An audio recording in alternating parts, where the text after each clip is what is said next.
So finally আবার নিজের জায়গা থেকে ব্লগিং। তো ডেফিনেটলি এটা মিস করছিলাম, ঘর বাড়ি নিজের থাকার জায়গা সমস্তটাই মিস করছিলাম, কিন্তু যেটা বেশি করে এখন মিস করছি সেটা হলো ছেড়ে আসা সমস্ত দিনগুলো, 10টা দিনের স্মৃতি। এবং প্রত্যেকটা মানুষের সাথে যখন ওই হাওড়া স্টেশন থেকে আলাদা হয়ে যাওয়ার ব্যাপারটা ছিল না, ওটা এত কষ্টকর ছিল, এত কষ্টকর। তাও তো ছোট মামারা আর আমরা একসাথে এসেছিলাম গাড়িতে করে। যখন বড় মামারা হাওড়া স্টেশন থেকে ওই সাইডে চলে যায় এবং আমরা এই সাইডে চলে আসি, তখন এত কষ্ট হচ্ছিল, বলার মতন কোনো ভাষা নেই। মানে জাস্ট তাকাচ্ছি, মনে হচ্ছে এক্ষুনি কিছু একটা হয়ে যাবে। আর অঙ্কিত প্রায় কেঁদেই দিয়েছে, বলছে আর 1 মিনিট যদি আমি ওখানে দাঁড়াতাম আমি তোমাদের সামনেই কেঁদে দিতাম। তাই খুব কষ্ট হয়। তবে ওই জায়গাটাকে ভীষণ মিস করছি, সেই পাহাড় ঘোরা, সবাই মিলে একসাথে মজা করা, মোমো খাওয়া, সব কিছু। এটা রেশ কাটতে একটু সময় লাগবে। আজকে একটা মিনি আপডেটই বলতে পারো যে কীরকম কি এখন আছি আমরা। ভালো স্মৃতি তো অবশ্যই আছে, তার সাথে কিছু খারাপ জিনিসও আছে। যেমন দার্জিলিংয়েই একটা ঘটনা ঘটেছিল, সেটা মানে এতটা পর্যায়ে যে চলে যাবে সেটা আমরা বুঝতে পারিনি। যেহেতু গিজারের ইয়েটা কানেকশনটা কলের সাথে একদম ডাইরেক্ট করা ছিল, আর বাপি বুঝতে পারিনি গরম জলের কলটাই। ওরে বাবালে, কে এসে গেছে? চলে আসো। এই তুমি রেডি গো? কোথায় যাবো? ও নাইটি পরা ছিলাম তাই। হ্যাঁ মামা, আমি একদম রেডি। তো যেহেতু একদম কলের সাথে ডাইরেক্ট ছিল লাইনটা, কলটা খুলেছে আর ছ্যাত করে আর পাটাও বাড়িয়েছে। বালতিতে যে পড়বে সেরকম না, বালতিতে পড়লে এটা হতো না, পুরো একদম কলটা খুলেই পা বাড়িয়েছে আর পুরো পায়ের পাতাটা পুড়ে গেছে, পুরো এতটা জায়গা জুড়ে। আর সেই জায়গাতে পুরো যেন না ইয়ে হয়ে গেছে, মানে ভিতরে কেমন থলথল করছিল। আর বাড়ি আসার সময় সেটা ফেটে মোটামুটি এখন চামড়া ঠামড়া উঠে গেছে, ড্রেসিং হচ্ছে।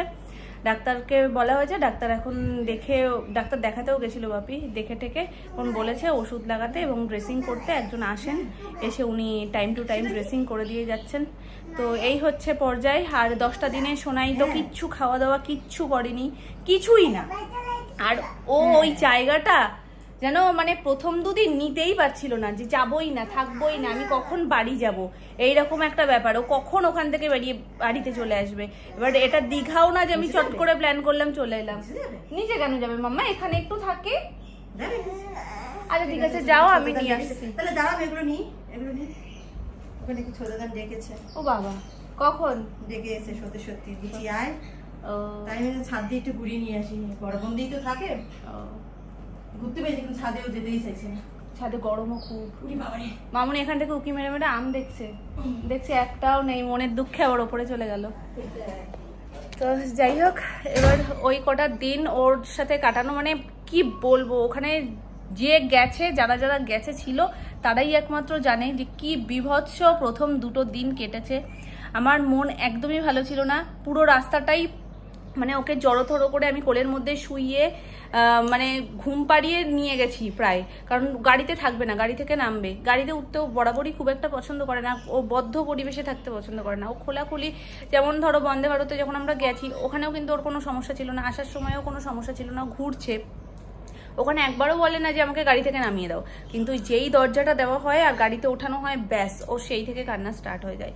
যদিও খুব ছোট মানুষ, এবার তাও যতটা মানে সাথে সাথ দিয়েছে আর কি, আমি বলবো সেটাই অনেক। কারণ খুবই ছোট, ওর ক্ষেত্রে সমস্তটা অ্যাডজাস্ট করাটাও একটু টাফ হয়ে যায়। বলেছিলাম তোমরা অনেকে জিজ্ঞেস করো পুচকুকে নিয়ে কোথাও গেলে কীরকম কি খাবার দাবার মানে নিয়ে যাও। আমি তোমাদেরকে বলেছি ড্রাই ফ্রুটস সবসময় সাথে থাকে, খুচখাচ বিস্কিট থেকে এই সমস্ত খুচখাচ, চিড়ে ভাজা, সাদা চিড়ে, এগুলো তো সবসময় রাখি, ম্যাগিটাও রাখি সাথে। আর ওখানে গিয়ে ফ্রেঞ্চ ফ্রাই যেমনটা মানে ধরো চিকেন করলে সেটা ধুয়ে ওকে খাওয়ানোর চেষ্টা করেছি।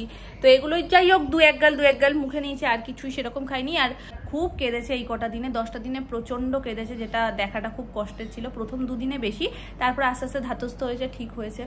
তো ওই জন্য সেই 10 দিনের ঘাটতিটা এখন পূরণ করতে হবে। কিন্তু সেটা যদি ওরা বুঝতো তাহলে তো হয়েই গেছিলো, যে 10 দিনে কিছু খাইনি, এত অনিয়ম করেছি, সেইগুলো এখন সব পারফেক্ট নিয়মে এসে সব কিছু করবো, সেটা তো হচ্ছে না। বরঞ্চ সেই 10 দিনের রেশ এখনো চলছে, আর সেই চেষ্টাই চলে যাচ্ছে যাতে একটু ঠিকঠাক করে খাবার টাবার খায়, সমস্ত কিছু ঠিকঠাক হয়। তো এই হচ্ছে গিয়ে ব্যাপার। তো খুব বেশি কিছু আজকে সেই প্রপার একদম সকাল থেকে রাত পর্যন্ত যে একটা ব্লগ শ্যুট করব সেরকম মন মানসিকতাই সত্যিই কাজ করছে না। মানে কি বলবো, মনটা খুব খারাপ ভালো মিলিয়েই মানে চলছে আর কি।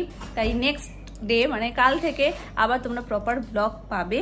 যেই মেঘের মধ্যে ছিলাম আজকে সেটাকেই নিচ থেকে দেখতে হচ্ছে, এত খারাপ লাগছে না। আজকে সকাল থেকেই মেঘলা, বৃষ্টি হচ্ছে, পাহাড়ের কথা সত্যিই খুব মনে পড়ছে, যে মানে এখন নিচ থেকে আমরা জিনিসটাকে দেখছি মেঘ হয়ে রয়েছে, আর পাহাড়ে তো এক এক সময় বৃষ্টি হচ্ছে, এক সময় পুরো ঘন মেঘ হয়ে আসছে, আবার কত সুন্দর ঝলমলে রোদ। তো সমস্ত এই মেঘ বৃষ্টির খেলাটাকে খুব মিস করছি, পাহাড়টাকে খুব মিস করছি। অন্য কোনো জায়গা না অতটা টানে না যতটা পাহাড় টানে। বরাবরই আমি পাহাড় ভীষণ পছন্দ করি। আর দার্জিলিং নিয়ে তো বহু আগে থেকেই ভাবছিলাম যে যাবো 2020-তে একবার প্ল্যান হয়েও সেটা ক্যান্সেল হয়ে গেছিলো, যেহেতু লকডাউন পড়ে গেছিলো। তো সেটাই আবার মানে সেবার তো টিকিট ফিকিট কাটা সমস্ত কিছু বেকার টিকিটের টাকাগুলো নষ্ট হলো। তারপর এবারও ক্যান্সেল হব করে ফাইনালি যাওয়াটা হয়েছে। আর জানি কয়েকটা দিন মনটা খুব খারাপ থাকবে, আস্তে আস্তে সবটা ঠিক হয়ে যাবে।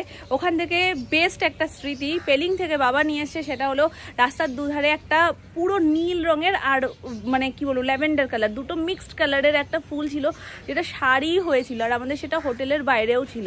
তো ওখান থেকে একটা ছোট্ট চারা গাছ বাবা নিয়ে এসছে, যেটাকে খুব কষ্ট করে বাঁচিয়েছে। ওখানকার মাটি ভালো করে গোড়াতে মানে শিকড়টায় দিয়ে ওপর থেকে প্রতিনিয়ত একটু করে জল দিয়ে 2 লিটারের যে খাওয়ার জলের বোতলগুলো হয় সেটাকে মাঝখান থেকে কেটে নিচের অংশটাকে টপ বানিয়ে ওর মধ্যে রেখেছে গাছটাকে, আর প্রতিদিন একটু করে জল দিয়েছে। যাই হোক, খুব যত্ন সহকারে পুরো জার্নিটাকে কমপ্লিট করে ও আমাদের বাড়িতে চলে এসছে। আর বাবা খুব সুন্দর করে লাগিয়েও দিয়েছে, কিন্তু কোন জায়গায় লাগিয়েছে সেটা আমি খুঁজে পাচ্ছি না।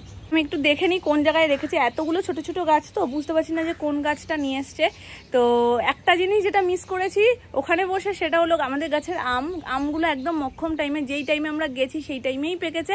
আর তার আগের দিন রাতে তো ঝড় হয়ে প্রচুর আম পড়েছে, প্রচুর আম। তো সেগুলো সব পাশের বাড়ি কাকুদেরকে দিয়ে আর বেশ কিছুটা নিয়ে গেছিলাম, যেটা ওখানেও আমরা দিয়েছি বলেছি ভিডিওতে। তো বাকি আমগুলো প্রতিদিন পড়ে নিচে নষ্ট হয়ে পুরো একদম কি বলবো বিদিগিশ্রী অবস্থা। এত সুন্দর আম একটা নষ্ট হলেই খারাপ লাগে, সেখানে তো প্রায় অর্ধেকেরও বেশি আম পড়ে গেছে। এখন গাছে খুব বেশি আম নেই, যাই হোক কিছু করার নেই, কোনো একটা দিকে গেলে কোনো একটা দিক তো স্যাক্রিফাইস করতেই হবে। আছে বলতে টুকটাকি, খুব বেশি নেই। যেমন এখান থেকে একটা দেখতে পাচ্ছি, আর হয়তো ঘোপে 2-4টে রয়েছে। কিছু পড়ছে নিচে, সেটার মধ্যে কিছুটা পাখির খাওয়া আর কিছুটা ভালো। তো ভালো 1-2 থাকলে সেটা খেতে পারবো, আর পাখি আমরা না খেতে পারি, পাখি অন্তত খেতে, সেটা মনের শান্তি। যে এত সুন্দর আম, সবাই ওখানে ঘুরতে গিয়েও মামিরা বলছে ইস এবছর আর আমটা পাবো না। ওই দেখো তোমাদের সাথে কথা বলতে ওই আর একটা দেখতে পেয়েছি, ওই যে ঝুলছে, ঠিক আছে?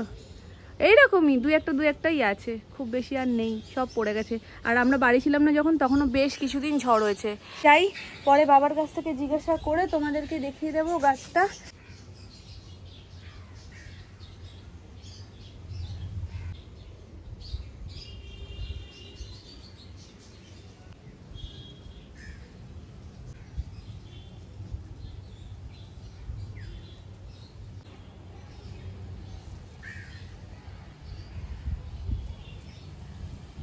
এখন ধরো আমরা কোনো ভিউ পয়েন্টে যাচ্ছি নতুন, সেটা নিয়ে আলোচনা করতেই নানান রকমের কথা বলতে ড্রাইভার দাদাদের সাথে একটা খুব ভালো বন্ডিং তৈরি হয়ে গেছিলো। তো ওনাদের কাছ থেকে একটা জিনিস জানা, যেটা আমি একদম অবাক হয়ে গেছি, যে দার্জিলিংয়ে নাকি বিয়ে যখন হয় একটা ছেলে একটা মেয়ে দুজনে রাজি থাকলে ওরা পালিয়ে চলে যায়। মানে বাড়ির লোকও ধরো জানে যে আমাদের যেমন কি কাউকে কিছু না জানিয়ে কেউ যদি পালিয়ে বিয়ে করতে চায়, না জানিয়ে পালিয়ে যায়। আর যদি সম্বন্ধ দেখে বা প্রেম করে বিয়ে করেও তা বাড়ি থেকে মেনে নিলে সেটা বাড়ি থেকেই অ্যারেঞ্জ করে দেয় ব্যাপারটা। তো ওখানে নাকি বাড়ি থেকে সবাই সবকিছু জানে, তা সত্ত্বেও ছেলেমেয়েরা পালিয়ে চলে যায়, বিয়ে ঠিয়ে করে, বাবা মা ফোন করে একটা পঞ্জিকা দেখে টাইম বের করে, শুভ টাইম নাকি বলে যে এই টাইম থেকে এই টাইমের মধ্যে, ধরো একটা সাপোজ আমি একটা টাইম বলছি 7টা থেকে 8টা, এই টাইমটার মধ্যে ঢুকতে হবে, এটা শুভ টাইম। তারপরে ওই শুভ টাইমে বাবা মা যেটা বলে সেই টাইম অনুযায়ী বাড়ি আসে। এটা ভীষণ ইন্টারেস্টিং না? মানে সবাই সবটা জানে যে পালিয়ে যাবে, বিয়ে করবে, তারপরে আবার শুভ টাইম দেখে বাড়ি চলে আসবে। তেমন বেশ ভালো লাগলো, ওই জন্য তোমাদের সাথেও শেয়ার করলাম। আমাদের ছোট্ট গপুকে কত দিন তোমরা দেখোনি। এই যে মিত্তিটা গরম তো, ওই জন্য আর আলো জ্বালাইনি, জাস্ট একটাই জ্বলছে, যেন একটু অন্ধকার লাগবে তোমাদের। তবে এখন সবই মোটামুটি একটু ঠিকঠাকই চলছে, হয়তো আর 2 দিন কাটলে একটু ধাতস্থ হবো সবাই, আর সবটা আবার আগের মতন নর্মাল হয়ে যাবে। আর বাপিরও পা এখন আগে থেকে একটু বেটার, তো সব কিছু আস্তে আস্তে বেটারের দিকেই যাক, এটাই আশা রাখি। তো চলো, আজকের এই মিনি আপডেটটুকুই ছিল, যে কেমন কি আছি সবাই ঘুরে টুরে এসে। একটা বিশাল বড় ধাক্কা জানো তো, আর ওখান থেকে এখানে আসার পর মানে অ্যাডজাস্ট করাটা প্রচণ্ড টাফ হয়ে যাচ্ছে। মানে দুটো ওয়েদার একদম আলাদা, তো অ্যাডজাস্ট করতে একটু সময় লেগে যাচ্ছে। তো চলো আজকের মতন টাটা, দেখা হচ্ছে তোমাদের সাথে নেক্সট ব্লগে। ততক্ষণ তোমরা ভালো থেকো, সুস্থ থেকো।